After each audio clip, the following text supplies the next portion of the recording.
Released back in 2005 by a company called Nubitech, this was a controller designed to celebrate the release of Resident Evil 4. And at that time, Nubitech was a company known mainly for making just a lot of different cheaper off-brand controllers, one of the many cheaper accessory companies out there back during that time. But with this, they decided to kind of change directions and focus more on making more kind of cool collectible controller designs instead of ones that were just cheap knockoffs. And I think this did a really good job of accomplishing that goal. Now, there are actually two different versions of this controller that were released. Originally, when Resident Evil 4 was thought to be a GameCube exclusive, they released a yellow chainsaw controller for that system, and later on in the year, when the PS2 version came out, they released this orange one, which not a lot of people realize actually has quite a few different upgrades over it. The original GameCube controller was very uncomfortable to use as an actual controller, and while the PS2 version still definitely has its problems, which we'll talk about in a little bit, it was considered to be a more comfortable upgrade. And there were a whole lot of features added to the PS2 one, which just made it honestly just a lot cooler. For instance, the original GameCube controller had a simple finish on the chainsaw blade that was just kind of a plain gray, whereas this one added this nice chrome reflective, kind of actual metal looking finish. It also added the ripcord, which counts as the start button as well, so you could use this to start the game up or even pause it. And there's a motion control built into the PS2 controller where when you raise it, it counts as using the aim button in the game, which specifically when you're using the chainsaw would make Leon raise the chainsaw, which was a cool little idea. Also, to kind of celebrate the idea that these ones were a little more limited or a little more special, they actually numbered the releases for the PS2 version. There were 50,000 made, and the number's located right on the chainsaw itself. And the display diorama for it was a lot cooler. The original GameCube one just kind of came on this simple stand that looked like kind of rocky terrain, whereas the PS2 one has a lot of cool stuff going on.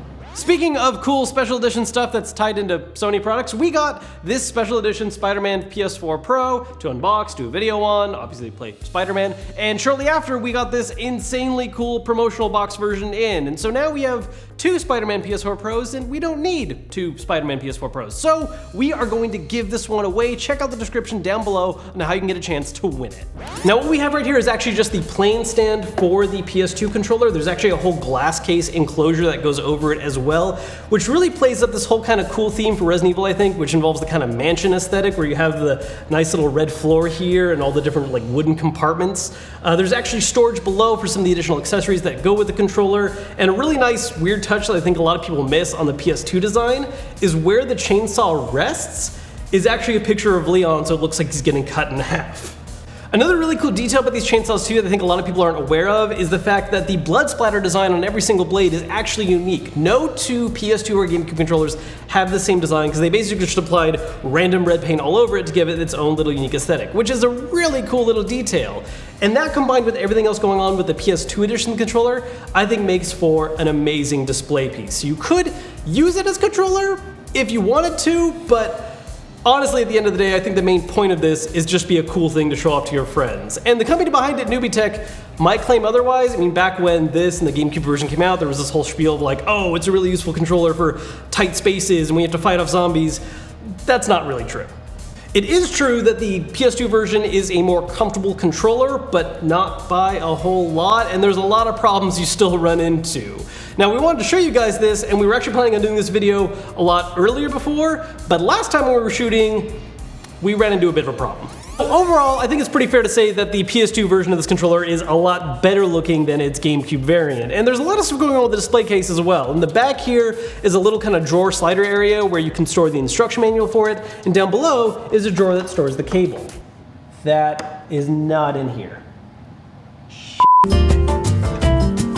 So, staying true to the fact that I like using the chainsaw controller more as a display piece than an actual controller, I haven't fully taken that out of its packaging since the last time we used it in a video almost 3 years ago. And apparently, after we shot that video, we didn't put the cable back away.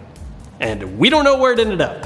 So, that's kind of a problem, especially because it turns out that the cable for the chainsaw controller is relatively unique. It's a PS2 adapter that is male on both ends, so it's not as simple as just buying like a PS2 extension cord and putting the female end into the controller. You can't do that. So we decided to try something out that we weren't entirely sure would work or not, and we bought two extension PS2 controllers and modded them. Basically what we did was we grabbed a pair of extension cables for the PS2 controllers, we popped the female end off of one of them and put the male cap from the other one onto it. We had to solder the cables into place, and it actually wasn't that hard to do, at least if you know how to solder. And while it isn't the prettiest looking cable, and I'm a little worried about using it, a little roughly, you don't want to break it, we hooked it up to PS2 and it works. Oh, this already feels weird. So I do know one of the reasons why this is more comfortable than the GameCube one is because this handle in the GameCube goes out a lot more, and so it's really weird to like hold that and use the stick at the same time. And as far as that situation goes, this controller is definitely more comfortable, but it's the placement of everything else that's really weird. You kind of have to reach awkwardly for any of their buttons. I'm also kind of having a problem right now because Resident Evil 4 is one of those games that it really heavily inspired like over-the-shoulder shooter, but because of its age, it doesn't use any of the kind of controls that like later games like that style did. Like for instance, instead of using both triggers to aim and fire, I use one trigger to aim and then I can't walk or move, and then I still use the stick to like look around and fire using X. It's different, it's weird. But I mean, I'm able to play so far, so that's good. Our cable's working, I think. Ow. So far, just playing with it for a little while, I mean, yeah, it works, and it's definitely a controller you could use if you want to get through the whole game. At least that's how it feels right now. Maybe with other weapons it gets a little more annoying. But the big problem here isn't that I can't play the game, it's that this just isn't comfortable at all. Like, I can already feel my hands being not happy with the situation. Oh wait, I didn't even do the most fun part on the camera yet. Hold on. There's no reason for me to do this anymore because the game's already started, but hit the start button. I paused it.